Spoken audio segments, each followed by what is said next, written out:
美国又来大动作了。本月1号开始，将从日本加手纳空军基地撤出2个中队的 F-15CD 战机。这个动作可不小，基本将这个空军基地的有效战力撤完了。位于日本冲绳的加手纳空军基地一直都是美军在亚太地区的重要部署，由太平洋空军第5航空队管辖。驻扎在这里的美军达到了惊人的2万人。除了空军以外，这里还驻扎着特种作战部队、侦察部队以及炮兵团。这个基地甚至被称为太平洋基石，对美国的战略意义十分重要。在加手纳空军基地部署的 F-15CD 战斗机部队隶属于第5航空队的第18联队，是美军唯一一支常驻海外的 F-15战斗机部队，同时也是美国空军规模最大的作战联队。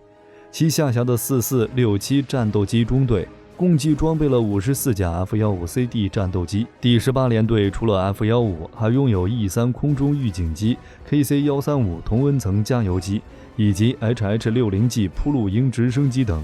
曾是美国在亚太地区的最主要威慑力量之一。虽说 F-15已经是昨日黄花，但它拥有一项领先其他国家的优势，那就是飞行寿命足够长，达到了8000小时，这也是保证其在加手纳常驻40余年的关键。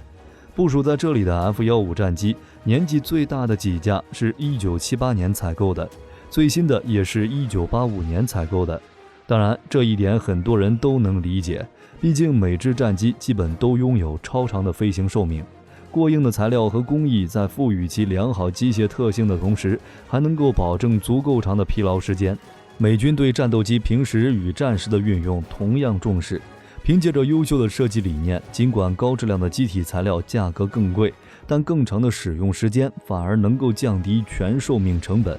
但即便如此，随着时间推理，这些已经服役30-40年的战斗机已经难以威慑地区对手了。按照美国的规划，这批 F-15CD 战机将从11月1日起陆续返回美国，并在未来2年内全部退役。虽说 F-15CD 现在看来已经不是很先进了，但依然是亚太地区一股不小的威慑力量。此次美军选择大量退役战机，势必将影响空军在亚太地区的实力。美军在敌本常驻的战机并不算多，除了加手纳空军基地第18联队的2个空军中队以外，就只有常驻3则空军基地的第35战斗机联队。在裁撤掉这2支空军中队以后，驻日美军的战机编队就只有原来的一半了。在五角大楼找到解决方案之前，为了打消盟友的担忧，美军会在 F-15CD 退役以后向日本轮换部署更先进的4代机与5代机。不过这些部署都只是暂时性的，主要是通过美国空军的全球部署计划，从其他战区抽调战机，轮流部署到加手纳空军基地，以此来保持加手纳的稳定。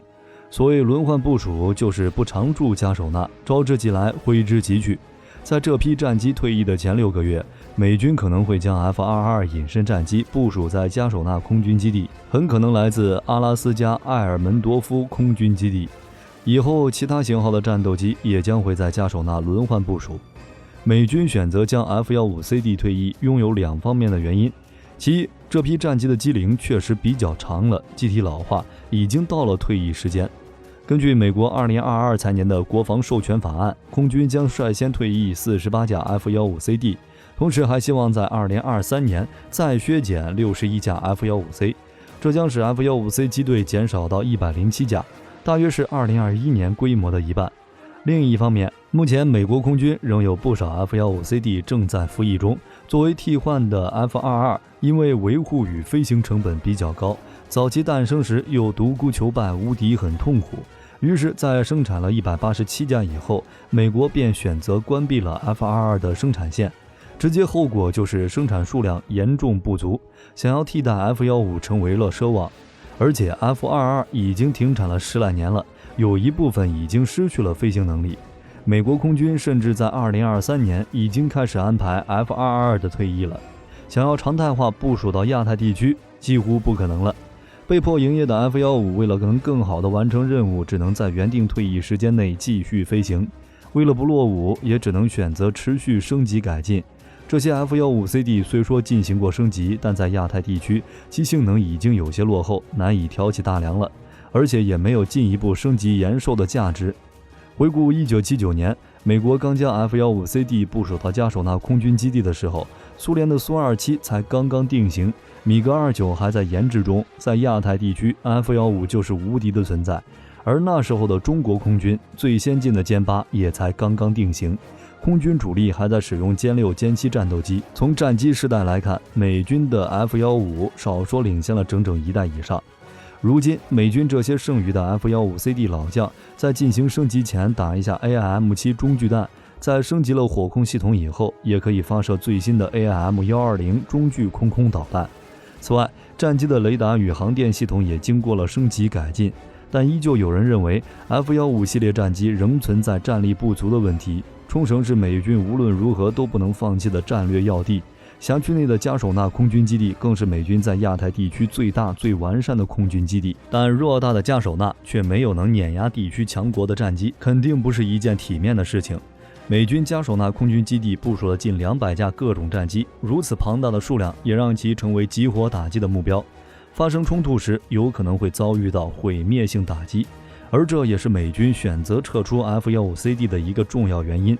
而将战机部署到距离更远的其他基地，包括小型岛礁上的临时简易机场，可能会让他们在遭受先发制人攻击时更好地保存下来，但威慑力肯定会下降的。从加手纳基地撤出战斗机只能解决部分问题，因为该基地还部署有美国空军其他的重要型号，例如 KC-135R 空中加油机和 E-3 空中预警机等。如果得不到这些辅助机型的支持，美国空军战斗机在该地区的作战能力将大幅下降。当然，如果美国能在这里部署更加先进的战机，也有可能降低此类事件的发生。目前，五角大楼还未决定选择哪款战机取代 F-15CD， 并永久部署在加手纳空军基地。但毫无疑问的是，候选机型的性能必须要超过原来的 F-15CD。候选机型包括 F-15EX、F-35A， 甚至 F-22也有可能。不过外界猜测，最有可能部署在这里的战机会是 F-15EX。这架美军最新研制的第4代战机已经在去年5月份列装美军，来取代服役时间超过30年的 F-15CD 战机，减轻美军 F-35A 延期交付带来的部署压力。而去年波音在交付 F-15EX 型战机时曾经表态称，希望用 F-15EX 战机常驻加手纳空军基地。F-15EX 战机是波音公司在原有 F-15的基础上升级而来的，仍保持了 F-15的机体，气动外形方面并没有太大的改变。不过 F-15EX 在发动机、雷达、导弹以及机体材料方面，与原有的 F-15系列战机有了天壤之别。比如在发动机方面， F-15EX 装备了 F-110-129 发动机的改进版本，单推力直接冲上13吨，使得 F-15EX 的飞行速度超过了 2.5 马赫，已经超过了 F-22与 F-35A。 除了动力方面，雷达也是 F-15EX 的升级重点，装备了先进的有源相控阵雷达，探测距离可以达到400公里，远超同为重型战机的苏35。F-15EX 还装有被动主动预警系统，能够对空中威胁进行探测识别，并进行电子压制。从电子技术上看，称其为顶级4代机也不为过。除此之外， F-15EX 还广泛采用了复合挂架，原来只能挂在1枚导弹的地方，现在可以挂在4枚 AIM-120 导弹。这样一来， F-15EX 的总挂载量可以达到惊人的22枚，甚至比一些中型轰炸机的载弹量还要大，而且还能够适配 F-15系列的所有导弹，甚至还能携带超高音声导弹。全挂载的 F-15EX 机腹就像刺猬一样，就算2枚导弹攻击一架敌机， F-15EX 也能拥有充裕的火力，连续对抗10架敌方战机。这样的战斗力确实非常可观，同时还可以与 F-22和 F-35配合作战，为其提供较强的火力支援。同样作为重型战机的苏35，如果与 F-15EX 战机进行一番比较，结果恐怕不太乐观，甚至是完败。印度尼西亚原计划在采购苏30战机之后，准备再采购一批苏35战机，但最近印尼高层正围着 F-15EX 战机的模型进行讨论。俄罗斯苏35战机的单子基本上可以确定被截胡了。要说苏35确实也算得上比较优秀的战机，尤其是继承自侧卫的强大机动能力，再加上全向矢量喷口，能够做出令人眼花缭乱的特技动作。除了优秀的机动能力以外，苏35比较突出的就是超远航程了。只是对于印尼这样的国家，本身国土面积就不算太大，航程根本算不上多大的问题，反而在导弹挂载能力方面成为印尼空军的首选指标。相比于 F-15EX 的22枚导弹，苏35最多只能挂载10枚导弹。尽管这种极端的满挂情形不太可能用到，但外挂能力和持续作战能力也算是高下立判吧。对于 F-15EX 的使用规划，波音公司认为这款战机的长处就是挂载能力与超远的雷达和航程，可以伴随在5代隐身机的身后，在进行空中混战时，以大量的导弹来最大程度的压制对手，为5代隐身战机减轻压力。在作战时， F-15EX 可以作为空中武器发射平台，由5代机或者预警机来引导 F-15EX 的导弹越肩攻击敌方战机。当然 F-15EX 也并不是完美无缺的，首先就是 F-15EX 的价格昂贵，单价甚至可以达到1亿美元。第二就是缺乏隐身能力，在面对现代化防空和隐身对手时， F-15EX 难以独立作战。另外还有一个重要问题，美军之前计划采购144架 F-15EX 战机，但现在已经减少到了80架，美军可能会出现部署紧张的问题。